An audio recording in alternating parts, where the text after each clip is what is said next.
The sun rose, casting an amber glow over the dusty military base. For Arian, this wasn't just another day. It was the one he had dreaded ever since he enlisted. Unlike seasoned soldiers who had fought countless battles, this was Arian's first and only assignment. A single day in the war zone. The command was clear: hold the line, survive, and report back. Arian's heart pounded as he stood among the others, his rifle clutched tightly in his trembling hands.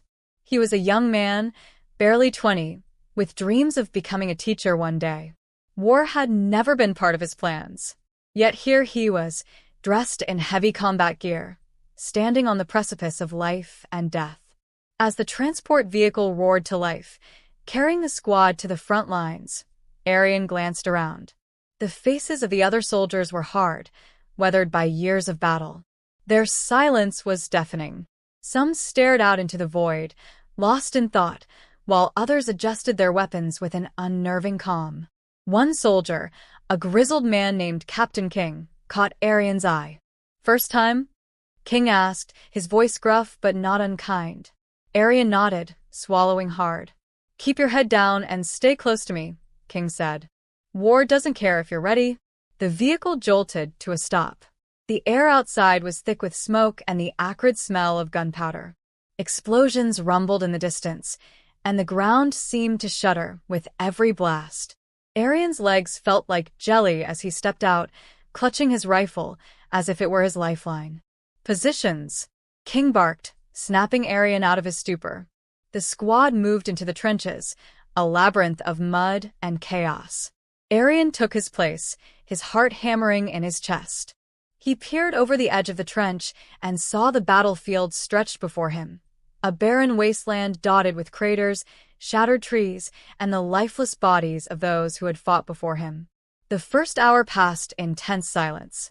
Arian's hands grew numb from gripping his rifle, his ears ringing with the distant roar of artillery. He thought of home, his mother's warm smile, his father's reassuring voice, and the quiet peace of their small village. Then, the silence shattered. Gunfire erupted, tearing through the air like a feral beast. The enemy was advancing, their figures emerging from the smoke like shadows. Arian's training kicked in. He raised his rifle, aimed, and fired. The recoil jolted his shoulder, but he didn't stop. Bullets zipped past him, some hitting dangerously close. "Focus!" King yelled over the chaos, his voice a beacon of authority. Arian followed orders, firing in short, controlled bursts. His world shrank to the trench and the figures in his sights. Time seemed to stretch and blur. Seconds felt like hours, and every breath was a struggle. Amid the chaos, a young enemy soldier fell into the trench, his weapon slipping from his hands. Arian froze, his rifle trained on the man, who was barely older than himself. Their eyes met, and for a moment, the war disappeared. "Shoot him," someone yelled, but Arian hesitated. The enemy soldier didn't move. His hands were raised, his face a mask of fear and desperation. Arian's finger hovered over the trigger. Was this man truly his enemy, or was he just another pawn in a game neither of them controlled? Before Arian could decide, a burst of gunfire ended the standoff. King had acted, taking down the soldier. "You can't hesitate," King said, his voice heavy with both urgency and regret. Arian felt sick. His hands shook as he lowered his rifle. The hours dragged on, each moment filled with the deafening noise of war. Arian saw comrades fall, their cries of pain cutting through the chaos. He saw bravery and fear, desperation and sacrifice. He fired until his rifle grew hot, his body running on pure adrenaline. As night fell, the battle subsided. The enemy retreated, leaving the battlefield eerily quiet.